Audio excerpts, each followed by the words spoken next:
After the unsuccessful attempt to impeach Trump, he has started a purge of federal employees he considers to be possibly disloyal to him, no matter how outstanding the government service.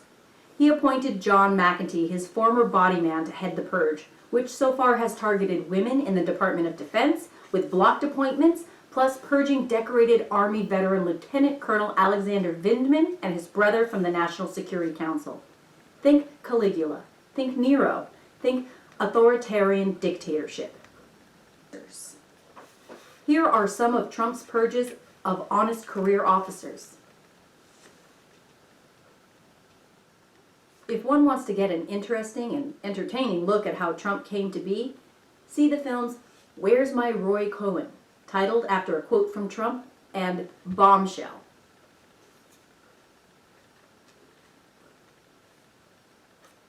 The major media is not democracy's friend. Since I am confessing my sins, probably one of the bigger ones committed by my husband and myself was the Telecommunications Act of 1996.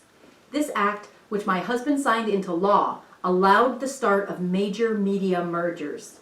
It also prevents opposition to cell technologies, such as the new rollout of 5G, if local governments are opposed on health-related grounds. This consolidation of ownership in America was recently put on steroids by Trump's FCC appointees, who have largely repealed media cross-ownership of multiple media businesses. These changes have combined to allow America's airwaves and wired communication channels to be dominated by a very conservative bias. Fox News, Sinclair Broadcasting, Clear Channel, AT&T, and Comcast are all dominated by Republican management and ownership. The increasing dystopia in which we are living is the direct product of the lack of objective information that can reach the majority of Americans' ears. The recent loss of net neutrality, the repeal of Title II, orchestrated by the Trump-appointed Republican majority on the FCC, and the FCC continuing to allow increased media consolidation, will make it hard for a Bernie-type candidate to reach a base of youthful supporters through the internet. These conservative media channels can now block or throttle candidates that do not serve their company's interests. Already, with Title II repeal relatively new, the big telecoms have been caught throttling and blocking content. Money is a major contributor to the lack of any real democracy in America. The Trumps and we Clintons have been very much influenced by major contributions. Most Americans do not know the specifics of that influence and have never heard of the Princeton University study by Gilens and Page, which exposed the gory details. Their research found that the number of Americans for or against any idea has no impact on the likelihood that Congress will make it law. One thing that does have an influence? Money. While the opinions of the bottom 90% of income earners in America have a statistically non-significant impact, economic elites, business interests, and people who can afford lobbyists still carry major influence. The nonprofit Represent.us has exposed the details in an amusing way. The real reason that police can get away with killing unarmed civilians is the egregious lack of real information coming from the major media. Bernie was the only national candidate brave enough to articulate the cause and the solution to this reoccurring and costly, in both economic and security terms, problem. Bernie knows that a local district attorney will not survive politically if they prosecute the police zealously for these killings. So he proposed taking the prosecution away from the local law structure. What is worrisome is that this extraordinary political power of local police unions, who largely block real prosecution of police, is almost completely ignored by the media. Perhaps it is because the news media, local and national, tend to not cover any story that indirectly threatens their monetary equivalent of the Christmas season for retailers.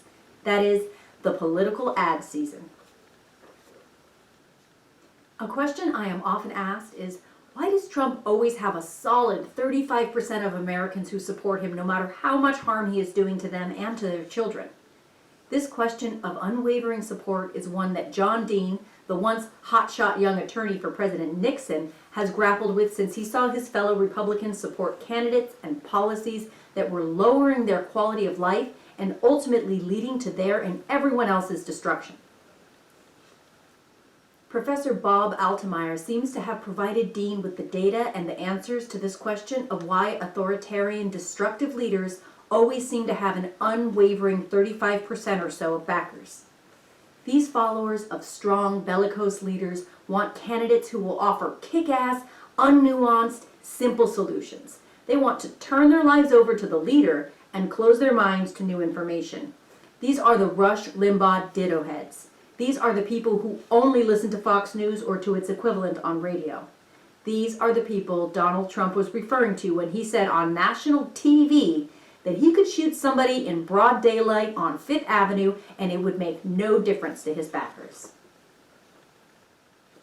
Apparently, approximately 35% of the population latching on to a strong authoritarian leader spans cultures and allows the current authoritarian allies of Trump to be selected as leaders of countries with quasi-democracies such as Brazil, Egypt, Turkey, and the Philippines. Perhaps there is a genetic trait, or as Professor Altemeyer deduces, there is evidence that the authoritarian followers are more afraid than most people, and that they were trained in self-righteousness and ethnocentric thinking in early age. Whatever the reason, this 35% of the population will likely always offer their support to strong authoritarian candidates.